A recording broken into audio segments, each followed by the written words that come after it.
पिछले पार्ट में हमने देखा था कि सारे व्हाइट नाइट्स एली के बनाए टेलीपोर्टेशन ट्रैप में फंस चुके थे और सब अलग अलग जगह पहुंच गए थे। और उसी दौरान लाइट अपने थ्रोन पर आराम से बैठा हुआ उनका इंतजार कर रहा है, क्योंकि आखिर ये पूरा पार्टी साशा के लिए ही तो रखी गई है। फिर मिखेल साशा को बताता है कि वे टेलीपोर्टेशन ट्रैप में गिर गए हैं, क्योंकि वे किसी और जगह आ गए हैं और बाकी लोगों का कहीं पता नहीं है। साशा उससे पूछती है कि क्या उसे लगता है कि वे अभी भी टावर के अंदर ही हैं, लेकिन मिखेल मानता है कि वह पक्का नहीं जानता, पर इतना साफ है कि बाहर निकलने का रास्ता सिर्फ ऊपर ही है। वह उससे पीछे चलने को कहता है और जैसे ही वे ऊपर की तरफ चलते हैं, लाइट आराम से बैठा सब देख रहा है, खुश है कि सब उसकी प्लान के मुताबिक हो रहा है। एली लाइट से थोड़ी देर और इंतजार करने को कहती है, क्योंकि उनकी ग्रैंड गाचा ऑफ रिवेंज अब शुरू होने वाली है। लाइट भी कहता है कि अब मुझसे और इंतजार नहीं हो रहा जब वो इस हॉल का दरवाजा खोलेंगे। इसके बाद और एक सीन में हम निया और किया को साथ देखते हैं, जो सोच रहे होते हैं कि क्या वे टावर की पहली मंजिल पर हैं। वे टेलीपोर्टेशन ट्रैप में गिरने के बाद काफी कंफ्यूज्ड हैं, पर इतना जानते हैं कि सबसे पहले उन्हें बाकी लोगों से मिलना चाहिए। वे कुछ कर पाते उससे पहले ही आइस, हीट और मीरा परछाइयों से बाहर आते हैं और शांति से उनकी तरफ बढ़ते हैं। मीरा उन्हें देखकर हंसती है और कहती है कि ये तो दो छोटे छोटे स्वीट चारे हैं, इनसे लड़ने में ज्यादा मजा नहीं आएगा। वह कहती है कि इन्हें अकेले ही निपटा देगी, लेकिन आइस हीट उसे मैनर्स में रहने को कहती है, क्योंकि सारे शिकार को अकेले खा लेना अच्छी बात नहीं है। दोनों बच्चे उन्हें हैरानी से देखते हैं और पूछते हैं कि क्या उन्होंने सच में उन्हें शिकार कहा। निया उनसे पूछती है कि वे खुद को समझते क्या हैं, और मीरा आराम से कहती है कि वे उनके ओपोनेंट्स हैं एक तरह से। फिर वह साफ करती है कि बच्चे इतने स्ट्रॉन्ग नहीं हैं कि उन्हें कोई खतरा दे सके, लेकिन आइस हीट उसे डांटती है और ओवर कॉन्फिडेंट न होने को कहती है, क्योंकि कहावत है कि फंसा हुआ चूहा भी बिल्ली को काट लेता है। वह चेतावनी देती है कि चाहे ये एल्व्स सेकंड रेट हों, पर अगर मौका मिला तो मुसीबत जरूर खड़ी कर सकते हैं। ये सुनकर बच्चे गुस्से में अपने सोर्ड्स निकालते हैं और उन पर झपटते हैं। आइस हीट और मीरा आसानी से डॉज कर लेते हैं, लेकिन किया उन्हें चेतावनी देता है कि वे माइटी सब मेस्ट्रोस और एलीट व्हाइट नाइट्स के मेंबर हैं। दोनों बच्चे तेजी से पिलर्स के बीच कूदने लगते हैं, खुद को दिखने नहीं देते ताकि उन्हें हरा सकें। किया निया से कहता है कि इन्हें उनकी औकात दिखाओ। निया मान जाती है और दोनों गर्ल्स पर सोर्ड से हमला करते हैं, फिर वापस कूद जाते हैं। मीरा मजे में कहती है कि ये रैट्स नहीं, फ्लाइंग स्क्विरल्स ज्यादा लग रहे हैं। बच्चे अब भी ओवर कॉन्फिडेंट हैं और किया कहता है कि पहले इनके कुछ हाथ पैर काट देते हैं। निया हंसकर कहती है कि वे इन्हें अपने टॉयज बनाएंगे और ह्यूमन स्लेव्स के साथ जैसा करते हैं वैसा ही टॉर्चर करेंगे। इसके बाद एक और सीन में शार्पहेड अकेला दिखता है और परेशान है कि वह टेलीपोर्टेशन ट्रैप समझ कैसे नहीं पाया। वह गुस्से से ज्यादा इरिटेट है, क्योंकि कैप्टन बाद में उसकी क्लास लेगा। वह घूमकर कहता है कि जो भी यहाँ है बाहर आकर बताए कि वे किस फ्लोर पर हैं। सुजू शांति से परछाइयों से बाहर आती है। वह कुछ नहीं कहती, लेकिन शार्पहेड उसकी ब्यूटी से एकदम पागल सा हो जाता है। सुजू थोड़ा घबरा जाती है, पर शार्पहेड शराफत से पेश आने की कोशिश करता है और कहता है कि क्या मैं तुम्हारा नाम जान सकता हूँ, मेरी ब्यूटीफुल स्वीट हार्ट, क्योंकि तुम्हारा नाइट इन शाइनिंग आर्मर यानी शार्पहेड यहाँ है। लेकिन सुजू कुछ नहीं बोलती, तो लॉक बोलता है कि तुम्हारा दिल तोड़ने के लिए माफी चाहता हूँ, मेरी पार्टनर ज्यादा बात नहीं करती। शार्पहेड चौंक जाता है कि गन बोल रहा है और समझ जाता है कि वह इंटेलिजेंट वेपन है। लॉक उसे सुजू से इंट्रोड्यूस कराता है और कहता है कि वैसे भी नाम याद रखने की तुम्हें जरूरत नहीं पड़ेगी। शार्पहेड पूछता है उसका मतलब क्या है, और लॉक कहता है कि वे अब भी उसे जमीन पर घसीटने वाले हैं। शार्पहेड गहरी सांस लेकर कहता है कि उसे यकीन नहीं हो रहा कि वह ट्रैप में फंस गया और अब उसे सुजू जैसी क्यूटी से लड़ना पड़ेगा। वह धमकी को पूरी तरह इग्नोर कर देता है और सुजू से मुस्कुराकर कहता है कि उसने उसका दिल चुरा लिया है। शार्पहेड अजीब अजीब अंदाज में हिलते हुए सुजू से कहता है कि लड़ाई को रोककर चलो प्यार करते हैं। सुजू को इससे घिन आती है। लॉक बताता है कि सुजू कह रही है कि वह उसके टाइप का नहीं है और उसकी मौजूदगी से उसे उल्टी जैसा महसूस हो रहा है। शार्पहेड कहता है कि कोई बात नहीं, उसे बताए कि उसका टाइप क्या है, वह वैसा बनने की कोशिश करेगा। लॉक बताता है कि सुजू का टाइप ब्लैक हेयर वाले छोटे कद के लोग जिनका चेहरा हैंडसम हो और पर्सनैलिटी दयालु और बहादुर हो, यानी लाइट। फिर आगे वह कहता है कि सुजू तुम्हारी दाल नहीं गलने वाली मास्टर लाइट से। ये सुनकर सुजू गुस्से में लॉक को दीवार पर पटकने लगती है। लॉक दुखी होकर कहता है कि बैरल टूट जाएगा, इतना नाजुक इक्विपमेंट हूँ। शार्पहेड हार मानकर कहता है कि काश वह उसके चाम में आ जाती और लड़ाई के बजाय लव चुनती, पर जब ऐसा नहीं हो सकता तो अब वह उसे हार्ड वे से लेगा। वह इनविजिबल क्रॉसबो अटैक इस्तेमाल करता है और सुजू पर इनविजिबल एरो छोड़ता है। सुजू उसे आते नहीं देखती, पर आराम से पैरी कर देती है और तुरंत लॉक से काउंटर अटैक करती है। शार्पहेड जल्दी से बुलेट ब्लॉक करता है, हैरान कि सुजू ने न सिर्फ इनविजिबल बोल्ट रोका बल्कि तुरंत काउंटर भी किया। ये देखकर वह और इम्प्रेस्ड हो जाता है। लॉक भी मानता है कि सुजू की बुलेट्स को काउंटर स्नाइप करना हर किसी के बस की बात नहीं। शार्पहेड और मजे से लड़ने को तैयार होता है और कहता है कि इसमें और मजा आने वाला है। इसके बाद दूसरे सीन में बच्चे पिलर्स के बीच अभी भी कूद रहे हैं। मीरा फिर से कहती है कि ये स्क्विरल्स हैं, लेकिन बच्चे कहते हैं कि इन पिलर्स से उन्हें एडवांटेज मिलता है और वे अब असली पावर दिखाएंगे। उड़ते हुए निया और किया विंड कटर स्पेल से 2 मैजिक सर्कल्स बनाते हैं और उन पर हमला कर देते हैं। आइस हीट और मीरा अटैक से बचकर निकल जाते हैं। आइस हीट कहती है कि ये बिना इनकेंटेशन के लाइटनिंग स्पीड पर स्पेल्स कास्ट कर रहे हैं। मीरा इम्प्रेस नहीं होती और कहती है कि ये तो एल्व्स के लिए नॉर्मल है। तभी बच्चे उनके पीछे अपीयर होते हैं और विंड कटर फिर इस्तेमाल करते हैं। दोनों गर्ल्स दोबारा डॉज करती हैं और मीरा मानती है कि इन स्क्विरल्स में थोड़ा दम तो है। आइस हीट उसे अलर्ट रहने को कहती है। बच्चे उन पर हंसते हुए कहते हैं कि वे अभी वार्म अप कर रहे हैं और अभी भी एडवांटेज उन्हीं के पास है। उसी दौरान टावर के बाहर एक हेलहाउंड मॉन्स्टर एक आदमी पर हमला कर रहा होता है, लेकिन तभी लाइट की कॉपी उस ह्यूमन को मॉन्स्टर से बचाती है और नमूमू और गोल्ड उसकी मदद करते हैं। जैसे ही वे लड़ने की कोशिश करते हैं, मॉन्स्टर उन पर हमला कर देता है, जिसे गोल्ड रोक देता है। नमूमू गोल्ड से कहती है कि मेरे रास्ते से हट जाओ, लेकिन गोल्ड उसे याद दिलाता है कि ये बस शो के लिए है, तो उसे वही करना होगा जो उन्होंने रिहर्सल में किया था। नमूमू खुद को तुरंत संभाल लेती है और गोल्ड अपनी टीम को ब्लैक मॉटली के नाम से इंट्रोड्यूस करता है, कहते हुए कि वे सबको बचाने आए हैं। इंट्रोडक्शन खत्म होते ही मॉन्स्टर भाग जाता है और वे उसके पीछे दौड़ते हुए कहते हैं कि भागना कायरों का काम है। लाइट टावर से यह सब देखते हुए एली से पूछता है कि क्या उसने उन्हें ऐसा कहा था। एली शांत रहने की कोशिश करती है और कहती है कि शायद उन्होंने खुद ही ये बेवकूफी भरी परफॉर्मेंस बनाई होगी, वो कुछ नहीं कर सकती। इसके बाद बच्चों की तरफ चलते हैं। वे पिलर्स की वजह से हाई स्पीड पर चारों तरफ घूमते हुए अलग अलग डायरेक्शन से विंड कटर लगातार इस्तेमाल करते रहते हैं। गर्ल्स बार बार डॉज करती रहती हैं और मीरा सोचती है कि क्या यही उनका अकेला मूव है। कितना बकवास है ये। आइस हीट कहती है कि उसे नहीं लगता कि वे बहुत देर तक ऐसा कर पाएंगे, लेकिन किया मुस्कुराकर बताता है कि वे घंटों तक बिना पसीना बहाए ऐसा कर सकते हैं। निया भी मानती है और कहती है कि वे इससे कहीं ज्यादा कर सकते हैं। तभी वे विंड कटर का एक ऐसा स्पेल इस्तेमाल करते हैं जो पूरे एरिया में फैल जाता है, जिससे भागने का कोई रास्ता नहीं बचता। आइस हीट किसी तरह कई सारे अटैक्स से बच जाती है और मीरा से कहती है कि उन्हें थोड़ा क्रेडिट देना चाहिए। मीरा भी मानती है कि ये काफी इंटेंस है।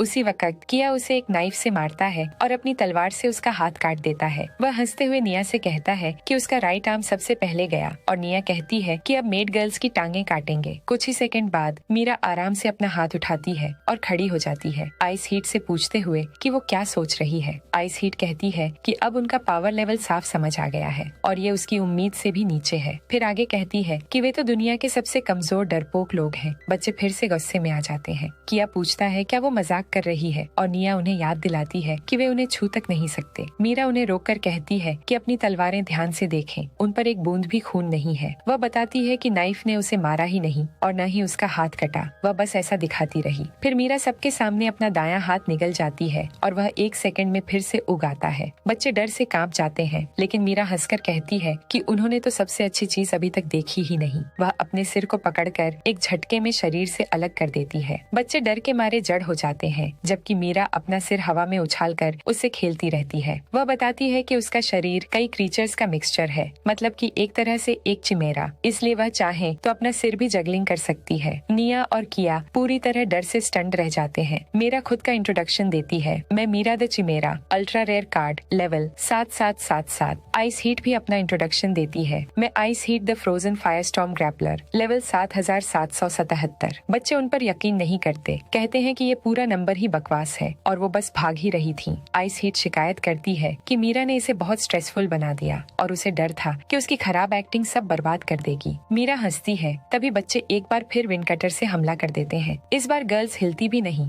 और मीरा कहती है कि उसकी एक्टिंग ने बच्चों को पूरी तरह बेवकूफ बना दिया। विंड कटर का कोई असर न देखकर बच्चे तलवार से हमला करने जाते हैं। गर्ल्स वहीं खड़ी रहती हैं। आइस हीट उनसे कहती है कि जाग जाओ, उनके हमले ब्लॉक करने लायक भी नहीं। दोनों बच्चे डर से भाग खड़े होते हैं। मीरा अपने हाथों को एक शील्ड में बदलती है ताकि वो आइस हीट की फायर से खुद को सेफ रख सके और आइस हीट अपना राइट फिस्ट तैयार करती है ताकि वो अल्टीमेट माइटी आइफ्रिट पावर यूज कर सके। उसी समय सुजू इनविजिबल बोल्ट से बचती हुई भाग रही होती है, जबकि शार्प हैट उस पर लगातार इनविजिबल अटैक्स कर रहा है। वह चेतावनी देता है कि लड़ना शुरू करो वरना वह उसे हॉस्टेज कर लेगा। लॉक हर अटैक की इन्फॉर्मेशन देता है और सुजू किसी तरह बचती रहती है, लेकिन क्लियरली कॉर्नर्ड होने लगती है। शार्प हैट मुस्कुराता है और कहता है कि उसके पास सुजू के लिए एक प्रेजेंट है, एक बराज। उम्मीद है उसे पसंद आएगा। अटैक के बाद शार्प हैट कहता है कि शायद यह कुछ ज्यादा हो गया, लेकिन तभी उसे पता चलता है कि सुजू अभी भी जिंदा है और बिल्कुल अनहार्म्ड खड़ी है। वह कपड़ों से धूल झाड़ती है और शार्पहेड हैरान होने के साथ और ज्यादा उस पर फिदा हो जाता है। अब उसे उससे प्यार हो गया है, क्योंकि सुजू न सिर्फ खूबसूरत है बल्कि खतरनाक भी। शार्पहेड लाइट का नाम लेता है, जानते हुए कि सुजू उसी पर क्रश करती है। वह उससे कहता है कि उस लूजर को भूल जाओ और उसके साथ दुनिया देखो। लॉक घबरा जाता है और शार्पहेड को चेतावनी देता है कि उसने खुद को मौत के मुंह में धकेल दिया है। तभी सुजू में से उसका ऑरा निकलने लगता है और वो पहली बार गुस्से में मर जा बोलने लगती है। दूसरी तरफ निया और किया भागते हुए दीवार तक पहुंच जाते हैं। निया कहती है कि दीवार के साथ साथ भागते हैं जब तक एग्जिट न मिले। किया रुकता है और कहता है कि कुछ अजीब महसूस हो रहा है। तभी एक भयानक हीट वेव उन्हें टक्कर मारती है। पूरी फ्लोर एक भट्टी में बदल रही है। जगह सेकंड दर सेकंड गर्म होती जाती है और किया कहता है कि ऐसे में तो वे जिंदा ही जल जाएंगे। वे डिफेंस लगाने के लिए एक बड़ा आइस वॉल बनाते हैं, लेकिन वह तुरंत पिघल जाता है। वे दूसरी आइस वॉल डालते हैं, वो और जल्दी पिघल जाती है। उनके पास कोई और चारा नहीं, इसलिए वे एक और आइस वॉल बनाते हैं, बुरी तरह खुद को बचाने की कोशिश करते हुए। लेकिन आइस का नामो निशान नहीं बचता और आइस हीट आग की इंटेंसिटी बढ़ा देती है, उन्हें पूरी तरह जला देती है। और इस सीन पर हम आइस हीट का ऑरा भी महसूस कर सकते हैं। पूरा कमाल है। उधर सुजू बार बार एक ही वर्ड्स यानी मर जा दोहराते हुए हवा में गोलियां चलाती है, एक ह्यूज बुलेट्स का बादल बनाते हुए। शार्पहेड डर से कांपता हुआ उसे देखता है, जानता है कि ऐसा हमला डॉज नहीं किया जा सकता। लॉक भी परेशान होकर उसे शांत होने को कहता है, लेकिन सुजू अब सुन ही नहीं रही। वह कई गोलियां शार्पहेड पर चला देती है और शार्पहेड घबराकर भागने लग जाता है। अब वह भाग जाने का फैसला करता है और विंड रेन स्पेल इस्तेमाल करता है, आने वाली गोलियों को उड़ा देता है। लेकिन उसकी कोशिशों के बावजूद एक गोली उसके कंधे में लग जाती है और उसे पूरे शरीर में दर्द की लहर दौड़ जाती है। उसे पता चलता है कि सुजू की बुलेट्स स्टेटस एलिमेंट्स देती हैं, मतलब जिस टाइप का बुलेट उस टाइप का अटैक। पर अब बहुत देर हो चुकी है। इससे पहले कि वह कुछ कर सके, दूसरी गोली उसे कंफ्यूजन दे देती है। शार्पहेड का शरीर हर दिशा से गोलियों से भेद दिया जाता है। कई स्टेटस एलिमेंट्स उसे तोड़ देते हैं। दूसरी तरफ आइस हीट सावधानी से बच्चों के पास जाती है। मीरा समझाती है कि वे अभी भी जिंदा हैं, ज्यादातर लेडी एली के एन्चांटमेंट की वजह से, नहीं तो वे राख हो चुके होते। आइस हीट फिर भी नाराज होती है, कहती है कि यकीन नहीं होता कि जैसे ही वह सीरियस हुई ये बच्चे मक्खियों की तरह गिर गए। उसे ये बिल्कुल अच्छा नहीं लगता, क्योंकि ये उनकी पावर का एक छोटा सा ही नमूना था। मीरा समझाती है कि हमारा काम पूरा हुआ। सोचो अगर वे सतह पर हमला कर देते बिना यह जाने कि उनकी शक्ति की औकात क्या है। इसी बीच बच्चों में से एक कमजोर आवाज में हेल्प मांगता है, पर मीरा कहती है कि असली तड़प तो अब शुरू होगी। वो उन्हें धीरे धीरे तोड़कर कुछ नहीं बचने देगी। वह बच्चों को अपने पैरों के स्नेक टेंटिकल से पकड़कर हवा में उठाती है, जबकि वे दया की भीख मांगते हैं। लेकिन मीरा पूछती है कि उन्होंने उन ह्यूमंस के साथ क्या किया जो उनसे दया मांगते थे। शायद उन्होंने भी परवाह नहीं की और मजे के लिए मार डाला, तो अब वह भी शायद वही करेगी। निया और किया माफी मांगने की कोशिश करते हैं, लेकिन मीरा उन्हें बीच में ही रोक देती है और अपने सांपों को उनके गले के अंदर भेज देती है। वह समझाती है कि उनके डियर मास्टर ने उन्हें बहुत स्पेसिफिक ऑर्डर्स दिए थे। उन्हें जानकारी निकालते हुए इतना दर्द और तकलीफ देनी थी कि वे अपनी सारी की हुई भयानक हरकतों पर कड़वे पछतावे के साथ मरना चाहें। जैसे ही वह बोलती है, बच्चों के शरीर पूरी तरह सांपों से लिपट जाते हैं। उन्हें भयानक दर्द सहना पड़ता है। दूसरी ओर शार्पहेड भी अब जमीन पर पड़ा हुआ था, उसके शरीर में गई अनगिनत बुलेट्स के साथ। वह पूरी तरह पैरालाइज था, दर्द में तड़पते हुए मदद की भीख मांग रहा था, लेकिन सुजू अभी उससे निपटी नहीं थी। वह मर जा दोहराती रहती है और बिना दया उसके सिर पर जोर से पैर पटकती है। लॉक उसे रोकने की कोशिश करते हुए कहता है कि थोड़ी रुक जाए और याद दिलाता है कि उन्हें उसे मारना नहीं था। सुजू नहीं सुनती। वह तभी रुकती है जब लॉक उसे बताता है कि वह शार्पहेड को नीचे से अपनी अंडरवेयर शो दे रही है। ये सुनकर सुजू तुरंत शर्म से पीछे हट जाती है और लॉक उसे डांटता है कि उसने उसे बेहोश कर दिया, इससे पहले कि वे उसकी पूरी ताकत का टेस्ट कर पाते। सुजू घबरा जाती है। उसे याद आता है कि वह लाइट का ऑर्डर ही भूल गई थी और वह शार्पहेड को देखने लगती है कि क्या वह उठ सकता है। लॉक कहता है कि कोशिश छोड़ दो, शार्पहेड इतना टूट चुका है कि अब लड़ नहीं सकता, चाहे उसे हील कर भी दिया जाए। सुजू रोने लगती है और लॉक उसे दिलासा देता है कि लाइट इस बात पर उससे नाराज नहीं होंगे। लाइट दूर से यह सब मुस्कुराते हुए देखता है और मान लेता है कि यह लड़ाई खत्म हो चुकी है। वह सोचता है कि साशा कैसी होगी। एली उसे पूछती है कि क्या वह चाहे तो उसे दिखा दे। लाइट मना कर देता है और कहता है कि वह उसे खुद उस दरवाजे से अंदर आते हुए देखने का मजा लेना चाहता है। उधर साशा और मिखाइल ऊपर की तरफ चलते रहते हैं। मिखाइल कहता है कि उसे एहसास हो रहा है कि उन्हें इस रास्ते पर डाइवर्ट किया जा रहा है। साशा बस यही सोचती रहती है कि लाइट कब सामने आएगा। वह उसे एक बार में हमेशा के लिए खत्म करने के लिए बेचैन है। दूसरी तरफ मस्ट टावर में कहीं और अकेला खड़ा होता है, ये जानते हुए कि उन्हें मैजिक से टेलीपोर्ट किया गया। अचानक जैक अपीयर होता है और उसकी डाउट की कंफर्मेशन करता है। मस्ट कहता है कि मेहमानों को इंतजार कराना बदतमीजी है। जैक माफी मांगता है, लेकिन बताता है कि अच्छी खबर ये है कि इस जगह में वही अकेले मेहमान है। जैक अपना इंट्रोडक्शन देता है, अल्ट्रा रेयर कार्ड, जैक दी आयरन ब्लडेड बैरिकेड, मेरा लेवल 7777 है। मस्ट उसका मजाक उड़ाता है, पूछता है कि क्या उसे सच में लगता है कि कोई इस पर यकीन करेगा। जैक कहता है कि वह जो चाहे मान ले, आखिर लड़ाई तो होनी ही है और जो बचेगा वही जीतेगा। वह यह भी बताता है कि कमजोरों को परेशान करना उसकी आदत नहीं है, तो चाहे तो अभी सरेंडर कर दे। मस्ट हंसते हुए कहता है कि लेवल 7777 तो झूठ के लिए भी बहुत बेवकूफी वाली संख्या है। जैक बताता है कि वह झूठ नहीं बोलता, उसे अप्रेजल इस्तेमाल करके खुद देख लेना चाहिए। मस्ट की खामोशी देखकर जैक पूछता है कि क्या उसके पास अप्रेजल नहीं है। ये सुनकर मस्ट को चोट लगती है। वह डिफेंसिव होकर कहता है कि उसे उस स्किल की जरूरत नहीं, उसे हराना उसके लिए एक पल का काम है।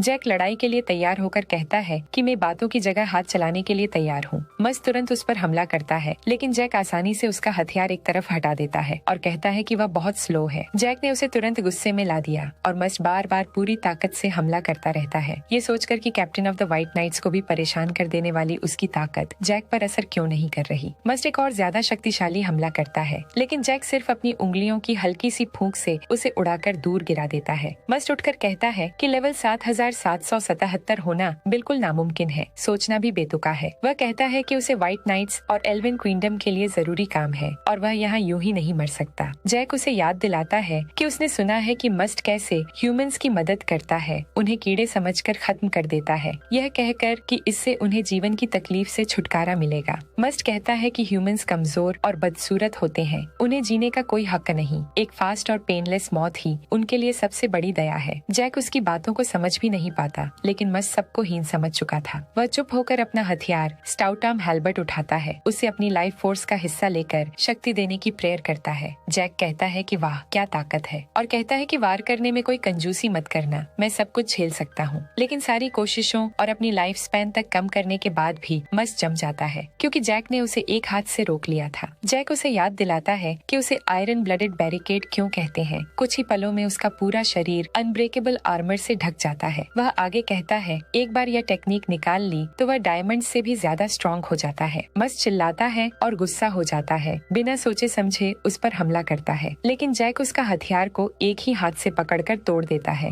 और लड़ाई खत्म करने का फैसला करता है। इसके बाद वह एक जोरदार पंच मस्ट के फेस पर मारता है, जिससे वह एक ही सेकंड में बेहोश हो जाता है। जैक उसे उठाता है और कंफर्मेशन करता है कि एली का मैजिक काम कर रहा है, क्योंकि वह अभी भी जिंदा है। वह सोचता है कि बाकी सबने भी अपनी लड़ाई खत्म कर ली होगी। दूसरी ओर हम हार्डी को देखते हैं, जिसके सामने अब नजूना आ चुकी है, वही नजूना जिसका LVL 9999 है। और इसी सीन पर ये पार्ट खत्म हो जाता है। वीडियो कैसा लगा कमेंट में जरूर बताना और नेक्स्ट पार्ट के लिए हमारे साथ जुड़े रहना। तब तक के लिए बाय बाय।